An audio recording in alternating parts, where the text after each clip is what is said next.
नमस्कार। तो लीजिए, हम आ पहुंचे हैं नवरात्रि के 9 दिवसीय सफर के अंतिम पड़ाव पर। जी हाँ, आज 9वां दिन है और ये दिन समर्पित है माँ सिद्धिदात्री को। तो चलिए आज उनकी शक्ति और उनके महत्व की गहराइयों में उतरते हैं। या देवी सर्वभूतेषु माँ सिद्धिदात्री रूपेण संस्थिता, नमस्तस्यै नमस्तस्यै नमस्तस्यै नमो नमः। कितना शक्तिशाली है ये संस्कृत श्लोक, है ना? ये असल में देवी माँ का आवाहन है। ये बताता है कि माँ हर प्राणी में सिद्धिदात्री यानी सिद्धियों को देने वाली के रूप में मौजूद है। और इसी श्लोक के साथ भक्त उस दिव्य ऊर्जा से जुड़ पाते हैं जो इस पूरी पूजा का केंद्र है। नवरात्रि का ये जो 9वां दिन है, जिसे हम सब नौमी भी कहते हैं, ये सिर्फ एक अंत नहीं है। नहीं, ये तो एक बहुत ही महत्वपूर्ण पड़ाव है। असल में ये वो परम बिंदु है, वो क्लाइमैक्स है जहां 9 दिनों की पूरी भक्ति, पूरी आध्यात्मिक ऊर्जा अपने चरम पर पहुंच जाती है। तो सवाल उठता है, आखिर कौन है माता सिद्धिदात्री और क्यों है उनका इतना महत्व? चलिए समझते हैं। देखिए, उनके नाम में ही उनका पूरा सार छिपा हुआ है, सिद्धिदात्री। सिद्धि मतलब अलौकिक शक्तियां और दात्री मतलब देने वाली। तो सीधी सी बात है, वो देवी जो सभी प्रकार की सिद्धियां प्रदान करती हैं। अब अगर हम शास्त्रों में उनके स्वरूप का वर्णन देखें तो वो बहुत ही दिव्य है। सोचिए, माँ कमल के फूल पर विराजमान है, उनका वाहन सिंह है और उनकी 4 भुजाएं हैं, जिनमें से एक हाथ में वो कमल धारण करती हैं। क्या अद्भुत कल्पना है!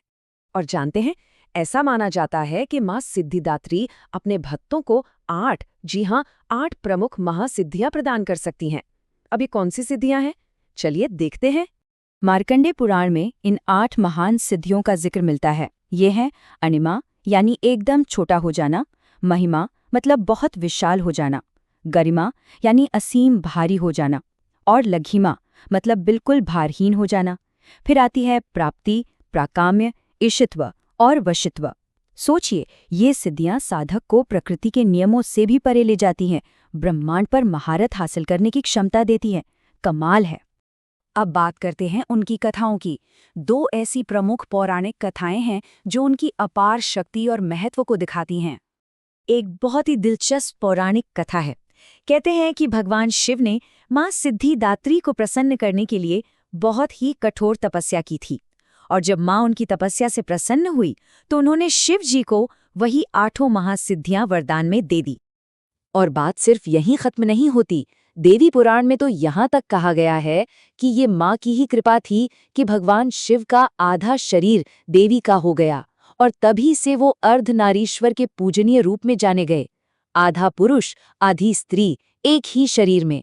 ये दिखाता है कि माँ ने उन्हें अपने आधे शरीर के रूप में ही धारण कर लिया था। एक और कहानी है उनके जन्म की, उनके उद्भव की। हुआ यूं कि जब राक्षस महिषासुर के आतंक से पूरा ब्रह्मांड कांप उठा था, तब सारे देवता मिलकर भगवान विष्णु और शिव जी के पास पहुंचे।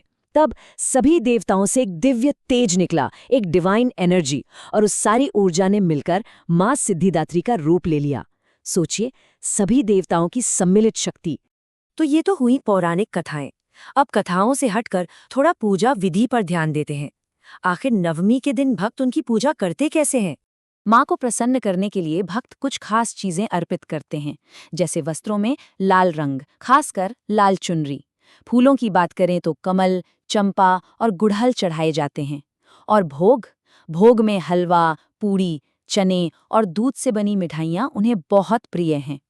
नवमी के दिन की पूजा का जो समापन होता है वो हवन के साथ होता है, और इसके बाद होता है कन्या पूजन। इसमें 9 छोटी कन्याओं को देवी का ही स्वरूप मानकर उन्हें भोजन कराया जाता है, और बस इसी के साथ 9 दिनों का ये पूरा पूजा चक्र संपन्न हो जाता है। और अब आखिर में बात करते हैं माँ सिद्धिदात्री की परम कृपा की, मतलब उनकी पूजा का सबसे बड़ा आध्यात्मिक लाभ क्या है। कहते हैं कि माँ सिद्धिदात्री की कृपा इतनी संपूर्ण है, इतनी कंप्लीट है कि भक्त के अंदर कोई भी इच्छा अधूरी नहीं रहती। मतलब कोई ऐसी कामना बचती ही नहीं जिसे वो पूरा करना चाहे। वो साधक की हर सांसारिक और आध्यात्मिक हर तरह की इच्छा पूरी कर देती हैं।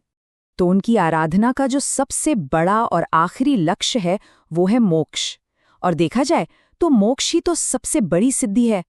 ऐसी मान्यता है कि उनकी कृपा से भक्त दुनिया के सारे सुख भोगते हुए भी दुखों के चक्र से आज़ाद हो जाता है और आखिर में इस परम सिद्धि यानी मोक्ष को पा लेता है।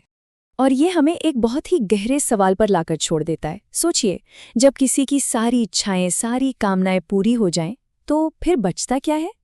शायद बस परम शांति की खोज, और शायद यही यात्रा का असली मकसद है।